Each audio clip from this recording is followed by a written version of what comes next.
Thanks for checking out this episode. If you enjoyed the video, make sure to subscribe to the channel, give the video a like. You can check out all of my work, patreon.com/theFFeducator.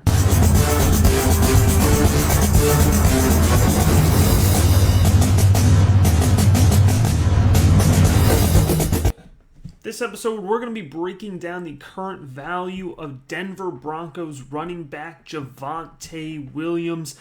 I have seen the Javonte Williams trades flying this week as folks desperately try to get ahead of an anticipated second-year breakout or flip on the value that's coming from Williams' big performance here. He finally had what many are considering to be his rookie breakout performance. This past week in the NFL, Javonte Williams rushed the ball 17 times. He went for 111 yards on the ground. No touchdowns, no receptions, no action in the passing game at all. But the eye test is catching a lot of folks here. They're very excited about this rookie running back here out of North Carolina and currently splitting time in the Denver Broncos backfield. So what I'm going to do on this episode is I'm going to start by recapping Javonte Williams' draft profile. Then I'm going to jump into his 2021 production. We're going to take a particular look at the way that Williams is playing within the Denver Broncos offense, how he's splitting time there with Melvin Gordon, and compare him to the rest of his running back rookie classmates.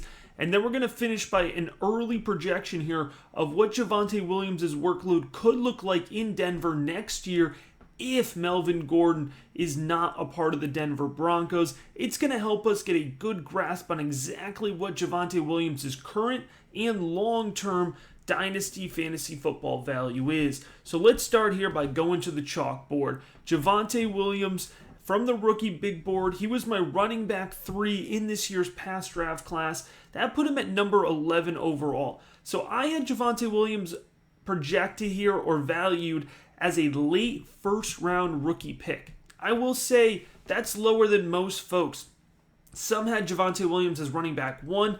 I think most folks had him as running back 2, but there were certainly folks that had him in the running back 3 conversation, just where I had him. I don't think anybody had him lower than running back 3. I think most folks would have valued him as a mid-first round pick, but again, I was slightly lower than most.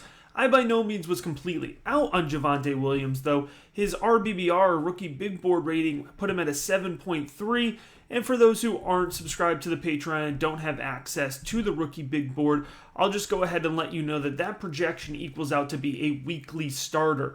Now, a weekly starter for me is a usable, consistent, reliable fantasy football option, and the goal whenever they get their RBBR is that they hit that measure within their first 3 years in the NFL. A weekly starter for the running back position is an RB2 or a top 24 running back. Javonte Williams, his college tape profile, a lot of folks got excited by his strength, his contact balance. That is absolutely what he displayed on his tape. He was a powerful runner. He fights through the end of plays. Now, where I differed on most than Javonte Williams, I thought his vision was actually fairly questionable. I thought he did very well when wide gaps were opened against him. A lot of folks got excited, particularly about the highlights coming out of the Miami game on tape. If you go back and watch that game, Miami got absolutely torn apart. Michael Carter, his running back mate, actually outproduced him at the University of North Carolina. We're going to compare his production to this rookie season as well. Going back to his tape, I thought Williams had solid explosion, solid athleticism, solid speed. I didn't feel like that explosion or athleticism was necessarily game-changing. I didn't feel like he had breakaway speed. What particularly concerned me is for a strength and power back, Javonte Williams wasn't overly effective at the goal line for the University of North Carolina, and I was really worried how that would translate touchdown-wise here to the next level. So that's a quick recap of his draft profile. And I'll go ahead and link the full Javonte Williams rookie profile. It's a full about 10-minute piece. By the way, those rookie profiles for 2022, I'm already starting to work on those. They will be coming back. Very excited about it. So instead of talking more about that, let's dig into his actual production here in 2021, get an idea of what we're working with for Javonte Williams. Now, a lot of folks are excited because if you just sort by PPR, you'll see that Javonte Williams is PPR running back 24 right now. Boom, that puts him in that top 24 range. But we know points per game is actually a better measurement. So in points per game, PPR formats, Javonte Williams is currently coming in as running back 38 heading into this week. Now, that's certainly not a bad place for a rookie running back to be. He currently sits as running back 3 in the 2021 rookie class in terms of 2021 production. Now, if we want to quickly compare him to his classmates that are performing the highest, we'll of course start here with Najee Harris, who is 4th overall, 19.9 fantasy points per game. You all know, if you've been listening to me, that for me, it was Najee Harris far and away easily the running back 1 in this draft class, and as the running back 4 overall in PPR formats right now, at 19.9 fantasy points per game, I think that is seeming like a pretty solid call, if I say so myself. Now, Michael Carter was only a few spots behind Najee Harris. I had him valued as a early to mid second round rookie pick. And for all the disaster that's been the New York Jets offense, Michael Carter is at 12.8 fantasy points per game. He is actually running back 2 in this draft class, in this 2021 draft class, running back 25 overall in points per game. And that is 13 spots ahead of Javonte Williams, who is currently at 10.2 points per game. So it's 10.2 points per game for Javonte Williams, not 12.8. And so Chuba Hubbard is at 42, coming in at 9.3. Kenneth Gainwell is at 49th, coming in at 8.3. So you can see that for full-time starters, Javonte Williams, he's kind of sandwiched in between these rotational guys that have filled in based on injury, and then Najee Harris and Michael Carter, who have gotten a greater shot at the backfield. So I'd say Javonte Williams is right about where we would expect a guy splitting the backfield, and that was baked into my projection for him and baked into his rookie big board rating, is that I expected him to split the backfield. Now let's dig into that a little bit more and look at actually how that backfield split has played out. I think a lot of folks preseason were just writing off Melvin Gordon. This is a consistent theme with Melvin Gordon his whole career. Folks just want to throw him out, and he just keeps consistently performing. Points per game, Melvin Gordon is at 10.9. Compare that to 10.2 for Javonte Williams. Now, in terms of touches, it's not significantly far off. Melvin Gordon does have 129 touches on the season, compared to Javonte Williams' 117. Expanding on that a little bit more, Melvin Gordon is at 109 rushing attempts in 20 receptions. Javonte Williams is at 95 rushing attempts in 22 receptions. So you can see Melvin Gordon is getting the nod on the ground, but Javonte Williams is getting a few more targets when he's actually out there on the field. Now, where they significantly differ in fantasy football value is Melvin Gordon has 6 touchdowns, Javonte Williams has 2 touchdowns. And again, remember, I was a little worried about how Javonte Williams was going to translate at the goal line despite being a strength and power back. And it seems like, at least so far, Denver has that same concern. When it comes to snaps in the red zone, Melvin Gordon has gotten 25 of those for the Broncos. Javonte Williams has gotten 15. Snaps overall on the team, Melvin Gordon is at 55% of the snaps right now, and Javonte Williams is at 45% of the snaps. By the way, I didn't lay this out necessarily as a visual, but Melvin Gordon has consistently held a higher snap count each week throughout the season. It's not like at the beginning of the season he was getting them all and then the rookie earned those snaps throughout the season. It's been Melvin Gordon pretty consistently. So right now, Melvin Gordon is running back 23 in points per game, and like I mentioned earlier, Javonte Williams is running back 38 in points per game. So you can see here that they're splitting the backfield fairly consistently between these two players. And I'm not necessarily knocking Javonte Williams for being unable to overtake Melvin Gordon. Again, I hold Melvin Gordon in high regard when it comes to fantasy football and being able to hold on to his position. Now, why a lot of folks are excited and trying to get ahead of the curve on Javonte Williams is because Melvin Gordon's contract runs out for the Denver Broncos at the end of this season. And so a lot of folks are just assuming that Javonte Williams will step into a workhorse back type role in the NFL. Now, there's a few challenges to that line of thinking. One, Melvin Gordon is not necessarily done. Again, this narrative, though, we keep writing him off. What's stopping Denver for extending Melvin Gordon for a 1 to 2 year contract? He's 28 right now. I know running backs fall off, but I don't necessarily see Melvin Gordon just being completely irrelevant next year. So the first scenario is that Melvin Gordon is still on the team.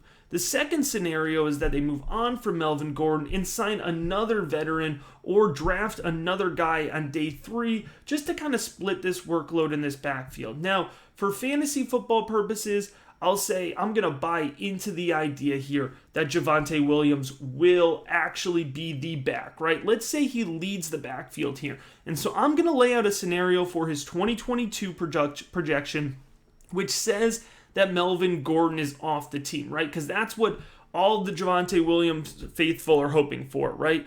Okay, so we're going to assume that Melvin Gordon has not been re-signed. Let's look at what Denver has done the last couple of years. All right, currently in 2021, Denver's 18th in the league in rushing attempts per game. They're averaging 25.4 rushing attempts per game. So we're going to drop some math here on the chalkboard. If you go back, you take 2021, 2022, and 2019, you take a 3-year average, it's a 26.2 rushing attempts per game. So they're actually down about a full rushing attempt per game, but that's okay. We're going to take the average 26.2. That's over the last 3 years. If you project that out over a 17-game season, that's 445 rushing attempts for the season. Now, a good NFL running back, a good one, 65% of the market share, that is very good. That is solid. I know a lot of folks, when you think of workhorse, you think they're getting 90% of the attempts on the ground, 85% of the attempts on the ground.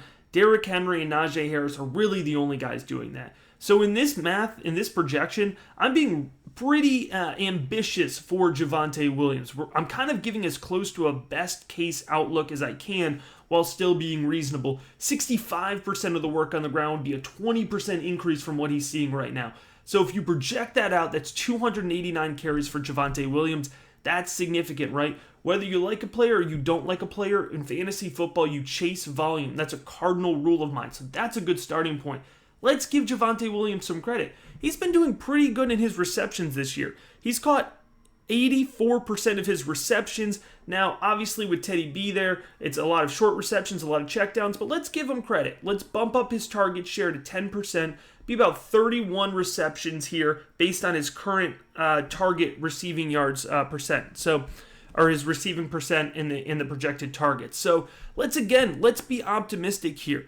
Let's say that he absorbs the Melvin Gordon touchdowns here, and he's able to get up into 7 touchdowns on the ground. Let's give him another 4 touchdowns through the air, right? We're saying he's contributing through the air. Let's give him double-digit touchdowns, right? If he's taking the lead in this offense, there's certainly, I think, gearing up to be a more pass-based offense, but still, I think there's opportunity to score on the ground, especially if he can overcome these challenges of scoring at the goal line. So again, we're projecting optimistically for Javonte Williams. That's 252 fantasy points. Divide that out by 17 games. You're looking at 14.8 fantasy points per game. 14.8 fantasy points per game. Right now, this season makes you running back 18. So what does that mean? At running back 18, Javonte Williams is spot on with his rookie big board rating, because that's a weekly starter, that's a running back 2, that's a top 24 running back. He's not top 12. He's fitting right into that rookie big board rating. So I'm excited about my projection for Javonte Williams. I've been a little bit more cautious of him this whole time, and I think that he's right on spot with the projection that I'm having. So if I'm comparing my excitement to the consensus, it seems like being a little bit more reserved on Javonte Williams is reasonable. Now, that being said, if he hits that optimal projection right there, currently the running back 18 in points per game this season, there's 2 players tied, Dalvin Cook and Josh Jacobs. So it's really going to come down to a matter of do you feel like he's closer to Dalvin Cook this season or Josh Jacobs in terms of his performance? I think he falls somewhere in between those 2 running backs, but I would say closer to Josh Jacobs. And I think that's what you're looking at with Javonte Williams, and I don't mean that in a bad way. I know Josh Jacobs doesn't get the best fantasy football rep, but for the first 3-4 years of his career, he's been consistently hovering around that running back 2 top 24 range. And for fantasy football, that's nothing to shake your head at. You don't have to think a player is going to be a top 5 running back in order to invest in him for fantasy football. So right now, the value that I'd put on Javonte Williams, I'd say he's right on that spot on late first round rookie pick value. So if you can acquire him for that pick or similar, maybe you add in a second round pick. Maybe you add in a flex pick. Maybe you just focus as a rebuilding team in trading off some of your veteran type guys who seem like they're kind of approaching the curve. A great example of a guy that you might work a package around for Javonte Williams. I'm a huge DeAndre Hopkins fan personally. But if you look at it, and this was a great conversation, a rich conversation happening in the patron Slack, which is why I'm bringing up DeAndre Hopkins in particular. This is a guy who I think if we project 3 years out is going to be on a downward trajectory for fantasy football value. So if you have him on your team and you're rebuilding, he's the type of guy I would be looking for. Flip him and maybe get Javonte Williams in a second round pick back. Maybe Javonte Williams in a pair of threes for DeAndre Hopkins. If you're looking to move Javonte Williams right now and actually trade him off your roster, I'd say you have to at least get that first round pick back, right? And then get a little something more for the fact that you've held on to that investment now for about 4 months. So don't sell him less for the first round pick than you used on him. But also, if you're dangling him out there trying to get 2 1s and some extra on top of that, I don't think you're necessarily going to be successful. What I would love to hear, though, is if you have made a move for Javonte Williams, acquired him, traded him, put it in the comments. I want to hear about it. I want to see what your value is for Javonte Williams right now. My guess is that I'm still a little bit lower on consensus, and I don't necessarily love being the guy that's lower on consensus, but he's spot on with my projection from where I've had him so far, so I'm going to ride in on that. I'm going to lock in on that, and I'm going to say Javonte Williams next year, best case scenario, he's looking at being a solid running back too, and I think he's going to hold that projection here through his rookie contract, which makes him, again, hover around that first round selection. So again, I appreciate you listening. Make sure to like the video. Make sure to subscribe to the channel. And definitely leave me a comment whether you've traded for Javonte Williams, traded away Javonte Williams, or just seen him moved in your league. I want to hear about it. I'll comment back to tell you if I think the value lines up.